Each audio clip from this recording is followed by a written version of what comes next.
नमस्कार, मैं हूं आपके साथ कनिका अरोरा और आप देख रहे हैं India news Uttar Pradesh Uttarakhand. Bulletin की शुरुआत करते हैं इस वक्त की बड़ी खबरों के साथ। सबसे पहले आपको बताते हैं, चारधाम यात्रा में हेलीकॉप्टर सेवा पर तत्काल रोक लगा दी गई है।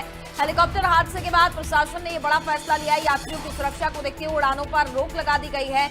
नए आदेश तक चारधाम में हेलीकॉप्टर सेवाएं अब बंद रहने वाली है। तो ये बड़े जानकारी आप तक पहुंचा रहे हैं, जहां पर हादसे के बाद एक बड़ा और महत्वपूर्ण फैसला यहां पर लिया गया है। क्योंकि लगातार अगर बात की जाए तो चारधाम यात्रा में हेलीकॉप्टर क्रैश की खबरें सामने आती रहती हैं और इसके चलते यहां पर यात्रियों की सुरक्षा को देखते हुए, श्रद्धालुओं की सुरक्षा को देखते हुए ये महत्वपूर्ण फैसला यहां पर लिया गया है। चारधाम यात्रा में फिलहाल हेलीकॉप्टर सेवा पर तत्काल प्रभाव से रोक लगा दी गई है।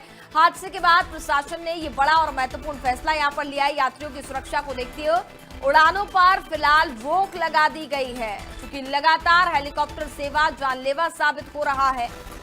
जब चारधाम यात्रा की शुरुआत हुई थी उस दौरान भी हमने देखा था हेलीकॉप्टर क्रैश की खबर सामने आई थी। हालांकि गनीमत ये रही थी कि उस दौरान किसी की जान नहीं गई थी, लेकिन ये जो हादसा सामने आया जिसमें 7 लोगों की जान भी चली गई है, क्योंकि सभी यात्री हेलीकॉप्टर में सवार थे। ये 7 यात्री दर्शन करने के लिए जा रहे थे और ऐसे में देखा जाए तो खराब मौसम के चलते ये भीषण हादसा हुआ है।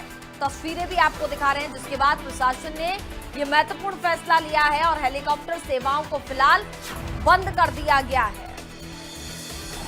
तो तत्काल रोक लगा दी गई है। प्रशासन ने ये बड़ा और महत्वपूर्ण फैसला लिया है। यात्रियों की सुरक्षा को देखते हुए उड़ानों पर फिलहाल रोक लगा दी गई है। नए आदेश तक चारधाम में हेलीकॉप्टर सेवाएं फिलहाल बंद रहेंगी। तो देखिए, तस्वीरें भी आपको दिखा रहे हैं जहां पर ये हेलीकॉप्टर क्रैश हुआ है और इस दौरान 7 लोगों की मौत हो गई है। फिलहाल अब यात्रियों की सुरक्षा को देखते हुए उड़ानों पर रोक लगा दी गई है, क्योंकि मौसम लगातार खराब हो रहा है, जिसके चलते इस तरीके की घटनाएं काफी ज्यादा बढ़ जाती हैं।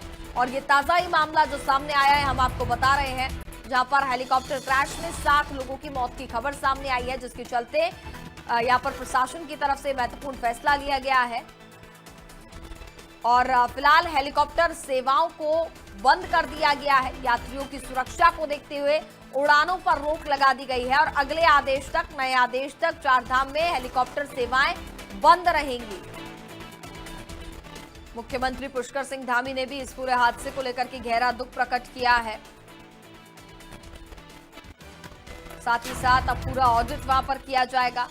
साथ ही उन्होंने कहा कि हेलीकॉप्टर की नियमित फिटनेस जांच भी हो।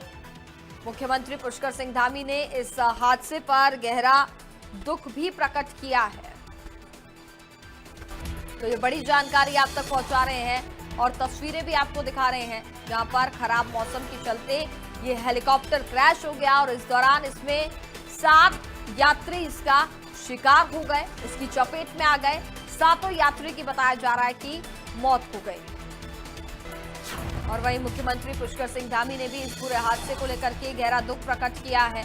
चारधाम यात्रा में हेलीकॉप्टर सेवा जानलेवा साबित हो रही है।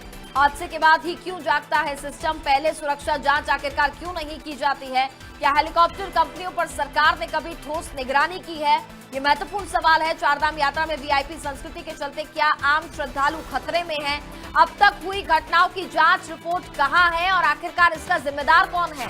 क्योंकि ये कोई पहला हादसा नहीं है।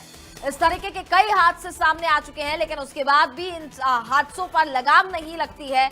इस तरीके के हादसे लगातार बढ़ते हुए नजर आ रहे हैं। सुरक्षा जांच आखिरकार यहां पर क्यों नहीं की जाती है?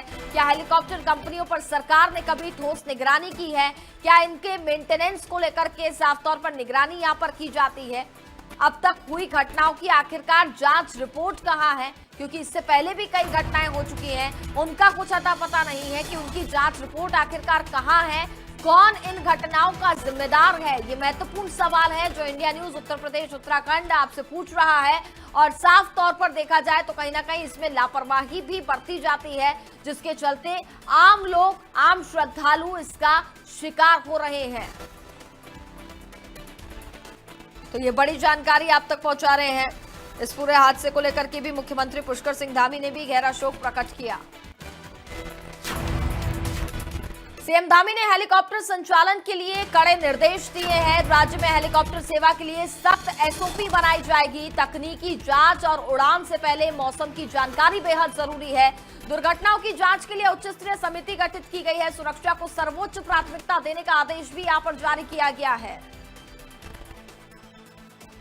तो तकनीकी जांच और उड़ान से पहले मौसम की जानकारी होना बहुत जरूरी है। अगर मौसम खराब है तो उस दौरान उड़ानें नहीं करनी चाहिए, ये महत्वपूर्ण बात है। और इसको लेकर के मुख्यमंत्री पुष्कर सिंह धामी ने कड़े निर्देश दिए हैं। हेलीकॉप्टर संचालन के लिए ये सख्त निर्देश यहां पर जारी किए गए हैं। राज्य में हेलीकॉप्टर सेवा के लिए सख्त एसओपी बनाई जाएगी। तकनीकी जांच और उड़ान से पहले मौसम की जानकारी बहुत जरूरी है। तकनीकी जांच और उड़ान से पहले मौसम की जानकारी देना बहुत ज्यादा जरूरी है। दुर्घटनाओं की जांच के लिए उच्च स्तरीय समिति भी गठित की गई है।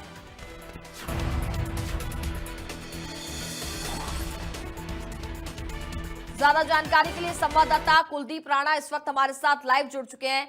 कुलदीप, अगर बात करें तो ये कोई पहला हादसा नहीं है जो हम चारधाम यात्रा के दौरान देख रहे हैं। इससे पहले भी कई ऐसे हादसे हो चुके हैं। सवाल यहां पर गंभीर है कि आखिरकार इस तरीके के जो हादसे हो रहे हैं इन पर रोक कब लगेगी, कब इसको लेकर के प्रशासन अलर्ट नजर आएगा। कहा जाता है कि तमाम व्यवस्थाएं कर ली गई हैं, लेकिन धरातल पर देखिए इन व्यवस्थाओं की पोल खुलती हुई साफ तौर पर नजर आ रही है। होने की घटनाएं हो रही हैं, लेकिन सवाल वही है कि आखिर इन हादसों से सबक क्यों नहीं लिया जा रहा है। आखिर क्यों बार बार इस तरह से मानकों की अनदेखी की जा रही है।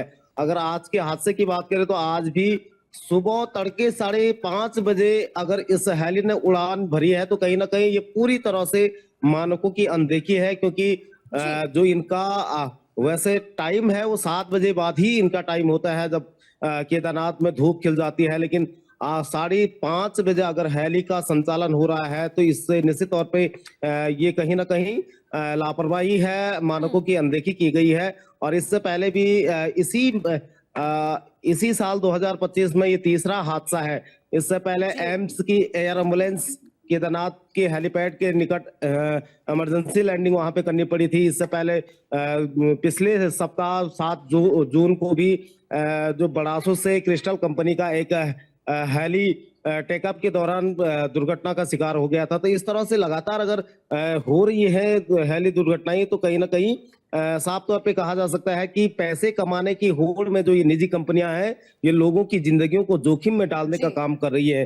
अगर केदारनाथ में हेली क्रैश होने का इतिहास हम आपको बताएं तो अपने दर्शकों को बताएं तो साल 2010 में पहला हादसा केदारनाथ में हुआ था जब प्रभातम हेली कंपनी के पंखज की चपेट में आने से एक युवक की मौत हो गई थी। और उसके बाद 2013 की आपदा के दौरान जब रेस्क्यू का कार्य किया जा रहा था उस दौरान 2013 में सबसे ज्यादा हेली दुर्घटनाएं हुई है।